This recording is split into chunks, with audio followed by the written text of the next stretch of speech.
having an argument over what is the best thing since sliced bread. And the Aussies said Aussie things, you know, like the Hills Hoist and Victor lawnmowers. And the English said things like ballpoint pens and immunisation. Clearly taken way too seriously. And then one Aussie guy logged in, I like this guy, one Aussie guy logged in and said, best thing since sliced bread, Bunnings. And I thought that is fair enough, I had to agree, you know, because Bunnings is awesome. If it was a country, you'd live there. They've got everything, you know. If you wanted to live in an almost entirely pergola-based economy, then the independent republic of Bunnings would be a good place to start. So I thought that was fair enough, but one English guy disagreed. Now he logged on, he called himself Lord Keith. Because you can give yourself a name when you log into a chat room. He called himself Lord Keith. And he said, how you can say that Bunnings is better than the wheel or stone tools is ridiculous. And I couldn't let that go. So I logged in as Charlie P and I said, what part of since sliced bread do you not understand? And he responded with, silence, convict!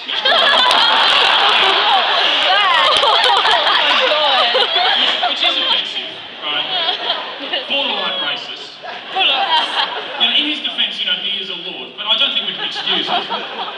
Now, I had to respond to that, but I didn't want to seem uncultured. He'd been so patronising, I didn't want to seem uncultured in responding to that, so I decided to respond in French. So I responded and I said, touché, douchebag.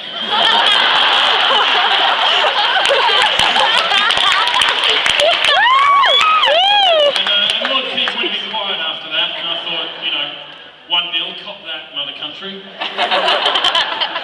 And then other people were getting on, nominating their various things, saying what they thought was the best thing since sliced bread. There was a guy from Brisbane, I love this. This Brisbane guy, he logged on and he said, condoms. Am I right, guys? Condoms rule. And I read that and I thought, you are such a virgin. Seriously, no one is that excited about condoms unless they're just trying to convince people that they get laid all the time.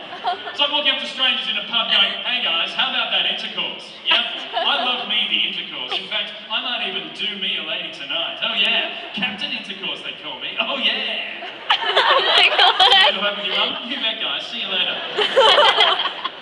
So I love that guy, and I was enjoying what everyone had to say about what was the best thing since sliced bread, but unbeknownst to me, Lord Keith had lodged an official complaint with the people who ran the chat room about the tone that I had taken. So I got a message from the people who ran the chat room, dear Charlie P, following a complaint made by Lord Keith.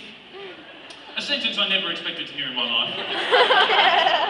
But following a complaint made by Lord Keith, we hereby issue an official warning that abusive language will not be tolerated. Yours sincerely, the webmaster.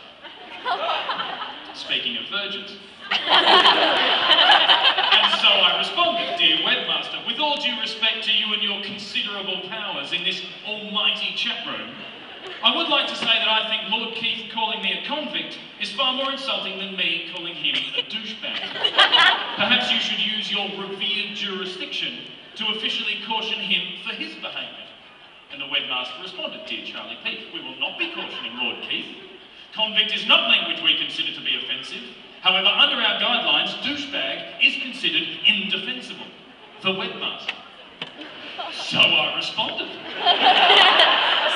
Dear webmaster, on the contrary, I have grounds to consider convict unacceptable, but douchebag entirely defensible. Webmaster, defensible on what grounds? And I said, truth.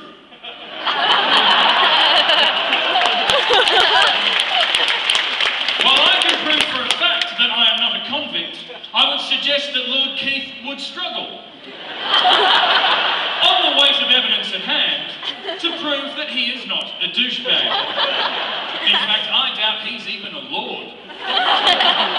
So with all due respect to a master of the web such as yourself, and this is my favourite part of the entire exchange, with all due respect to a master of the web such as yourself, I hereby decline your official warning. Now, there was then a 10-minute break in communications, presumably long enough for the webmaster to, I don't know, go and ask his mum what he should do, or whatever whatever it is, and the webmaster came back, "Dear Charlie P, I've taken your thoughts on board and hereby withdraw the warning." So I responded, "Dear webmaster, this is wonderful news. Just to clarify, am I correct in my assumption that this represents a change in policy and Truth is now a defence when contesting accusations of abusive language?" Webmaster, "Yes." Charlie P, "Good, because you, sir, are a douchebag."